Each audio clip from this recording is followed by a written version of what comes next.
अगर आप भी चाहती हैं आपका घर हमेशा चमकता दमकता पुरसुकून रहे तो बड़ी सफाई के साथ छोटी छोटी चीज़ों का ख्याल रखना भी उतना ही ज़रूरी है। रोज़ हम बहुत सारी चीज़ों को इग्नोर कर देते हैं और बाद में वही चीज़ें हमारे घर को गंदा दिखा रही होती हैं।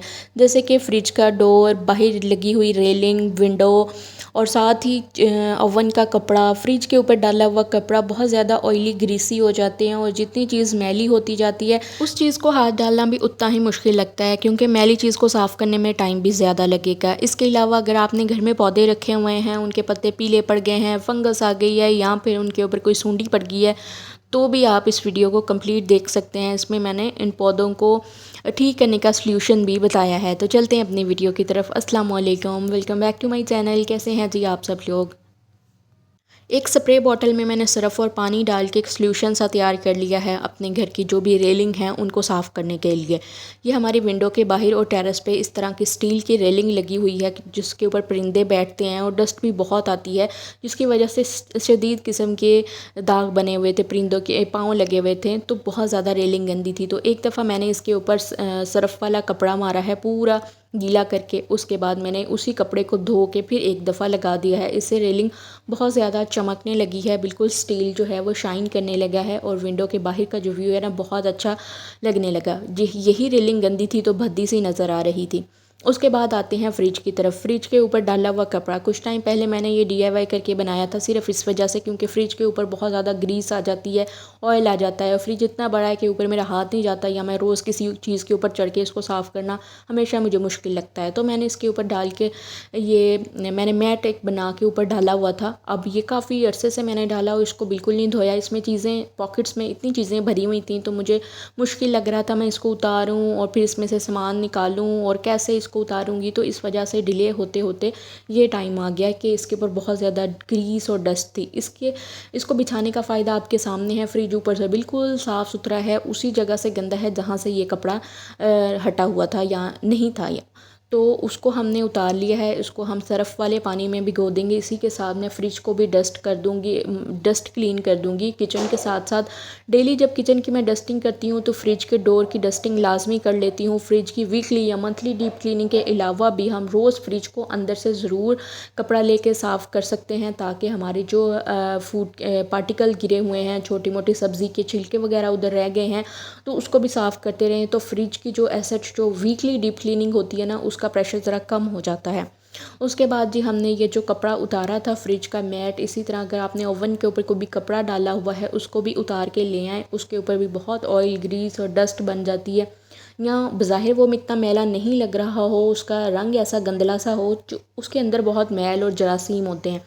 उस वजह से जी हम इसको गर्म पानी में भी भिगो के रख सकते हैं। वैसे भी आजकल पानी जो है वो नॉर्मल आ रहा है टैप्स के अंदर, क्योंकि गर्मी आ गई है। तो मैंने टब में सिंपल पानी सरफ़ डाल के इसको भिगो के रख दिया था कुछ टाइम के लिए। साथ साथ मैं लॉन्ड्री भी कर रही थी। और अगर आपके छोटे बच्चे हैं, इस तरह के सेंटर टेबल हैं या कोई भी खाना खाने का या स्टडी टेबल है, उसके ऊपर आप शीट चढ़ा के रखें या तो फिर कोई ऐसा कपड़ा बिछा के रखें। कपड़े जो हैं वो बच्चे इधर उधर खिसका देते हैं या कपड़ा हट भी जाता है। तो मैंने क्या किया हुआ है, ट्रांसपेरेंट शीट लेके मैंने इस पूरे टेबल को कवर किया हुआ है। इसी के ऊपर बच्चे कभी कभी खाना भी खा लेते हैं और बैग्स वगैरह भी रखते हैं, इसके ऊपर रख के खेल भी लेते हैं, कोई पेंट वगैरह भी कर लेते हैं। उससे फ़ायदा ये होता है कि हमारा जो लकड़ी का टेबल है वो बच जाता है फूलने से, और जितना भी गंदगी लगती है वो इस शॉपर के ऊपर लगती है। तो मैं इसके ऊपर जब भी स्प्रे करके क्लीनिंग करती हूँ तो शीट बिल्कुल चमकने लगती है। तो ये शीट भी अच्छी खासी मोटी है कि ये नहीं है कि शॉपर सा है और बहुत जल्दी फट जाए। और जो भी इसकी डस्टिंग है वो भी दूसरे तीसरे दिन मैं करती रहती हूँ, जिससे ये टेबल बिल्कुल चमकता रहता है। लोहे के टेबल जो है ना, इनके ऊपर ज़्यादा पानी लगाने से इनको साफ़ नहीं करना चाहिए, इनके कलर भी उतर जाते हैं प्लस इनको जंग भी लग जाता है। उसके बाद यहाँ पर जी आप कमरे में आ जाएंगे। कमरे की हालत तो सुबह ही दुरुस्त कर देनी चाहिए जब भी सैटरडे संडे और अब तो 3-3 हफ्ते के दिन बच्चे घर में होते हैं, तो बार बार आपको यही काम करते रहना पड़ता है। तो इस दिन कोशिश करें आप फिटेड बेडशीट बिछाएं, ताकि आपकी बेडशीट जो है बिल्कुल फिक्स रहे। बच्चे जिस तरह मर्ज़ी खेलें कूदें, आपकी बेडशीट है वो ख़राब ना हो, क्योंकि कमरे में जब बेडशीट बिखरती है ना तो पूरा कमरा ही गंदा लगता है। उसके बाद शू रैक को कभी ना भूलें। शू रैक की क्लीनिंग को भी लाजमी तौर पर रखें। इसको हफ्ते में 1-2 दफ़ा या डेली बेसिस पे तो डस्टिंग एटलीस्ट कर देनी चाहिए। गंदे संदे जूते इनके ऊपर आते हैं, मट्टी भी आती है और आजकल जो है वो हवा में बहुत ज़्यादा डस्ट है, बिल्कुल आंधी जैसी हवा चल रही है। इस टाइम पे टेरेस पे बहुत मट्टी आई हुई थी और 3 दिन से मेरी हेल्पर भी छुट्टी पे थी, तो घर की क्लीनिंग के साथ मैं टेरेस की क्लीनिंग नहीं कर पाई क्योंकि टेरेस बड़ा है, झाड़ू पोछे लगाते लगाते बस हो जाती है। तो मैं उनका ही इंतज़ार कर रही थी। उनके इंतज़ार में मैंने काफ़ी ज़्यादा लॉन्ड्री भी जमा कर ली थी। तो यहाँ पर हमारा थोड़ी सी एफ़र्ट करने से शू रैक भी बिल्कुल चमकने लगा है। घर के एंट्रेंस में पड़ा हुआ शू रैक अगर बिखरा हुआ हो तो बहुत बुरा लगता है।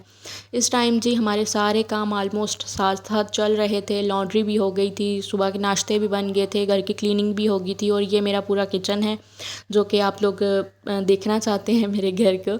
तो ये मेरा किचन है। इस तरह से फ्रिज है, एक साइड पे किचन सेटअप है और यहाँ पर सामने हमारा अप्लाइंसेस वाला रैक है और दूसरी साइड पे भी मेरे बर्तन रखने का ही टेबल आ जाता है। अब आते हैं जी अपनी मेन टिप्स की तरफ जो मैं आपके साथ शेयर करना चाह रही थी।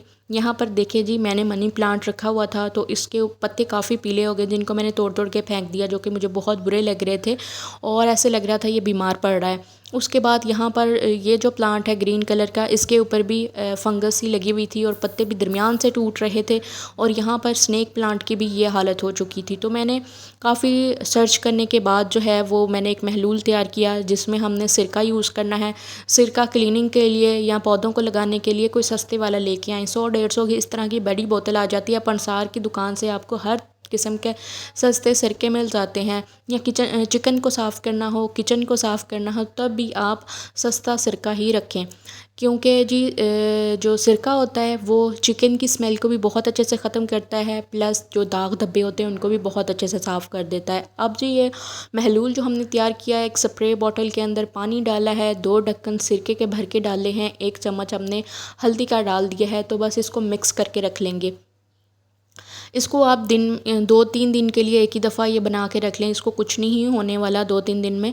बस हमने क्या करना है, इसको बहुत अच्छे से मिक्स करके पौधों के मुतासरा हिस्सों पे छिड़का देना है, बल्कि पूरे पौधों के ऊपर, पत्तों के ऊपर आपने ख़ास करके इसको छिड़काना है। इसी तरह ये जो स्प्रे बॉटल है पौधों के पास ही पड़ी रहने दीजिएगा ताकि आपको याद रहे और बार बार आप इनको स्प्रे करती रहें। अगर हम इनको ऐसे ही छोड़ देंगे तो पत्ते सूखने लगेंगे, पत्ते मज़ीद ख़राब होने लगेंगे, जिससे आपके ये जो प्लांट है ना वो आहिस्ता आहिस्ता सूख ही जाएगा, ख़राब हो जाएगा। तो बस इसको मैंने कुछ इस तरह से स्प्रे कर दिया है और मनी प्लांट भी मैंने यहाँ बाहर ही ला के रख दिया था। ये सारे इंडोर प्लांट हैं, इनको मैं बाहर ज़रूर रखती हूँ ताकि इनके ऊपर इनको ताज़ा हवा मिल सके और थोड़ी बहुत धूप की भी इसके ऊपर तपिश वगैरह आती रहे। शाम के टाइम पे यहाँ पे बहुत हल्की धूप आ जाती है तो आजकल मैंने सारे पौधे निकाल के यहाँ पे बाहर रखे हुए हैं ताकि बहुत सख्त धूप भी ना हो और इनको हवा और ताज़ा हवा यानी कि इनको मिलती रहे, तो ये बिल्कुल हरे भरे रहते हैं। यहाँ पे मैंने बहुत अच्छे से इनको स्प्रे कर दिया है और जो स्नेक प्लांट है प्लस इसमें मनी प्लांट आ जाते हैं, अगर आप इनको पानी में भी ग्रो करेंगे तो ये बहुत अच्छे से ग्रो हो जाएंगे। एक बॉटल में मैंने यहाँ पानी डाला और स्नेक प्लांट एक साइड से ख़राब हो रहा था, उसके पत्ते मैंने निकाल के फेंकने की बजाय उनको पानी में डाल के रखा।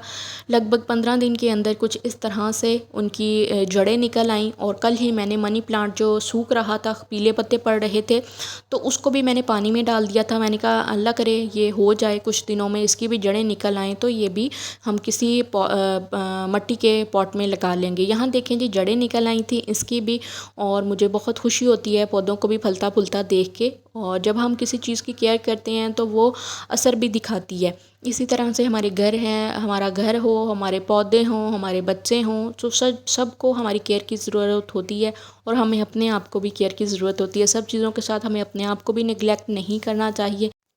तो बस जी ये 10 छोटी छोटी प्रैक्टिकल आदतें अपनाने से हमारा छोटा सा घर भी प्यारा बन जाएगा। आप लोग बताइए कौन सी अपनी आदत को चेंज करने वाले हैं, और ऐसे ही प्रैक्टिकल टिप्स को देखने के लिए मेरे चैनल को सब्सक्राइब कर लें, वीडियो को आगे शेयर करें ताकि मज़ीद और लोगों तक भी जाए। Thanks for watching. अपना ढेर सारा ख्याल रखिएगा, मुझे दुआ में याद रखिएगा। अल्लाह हाफिज़।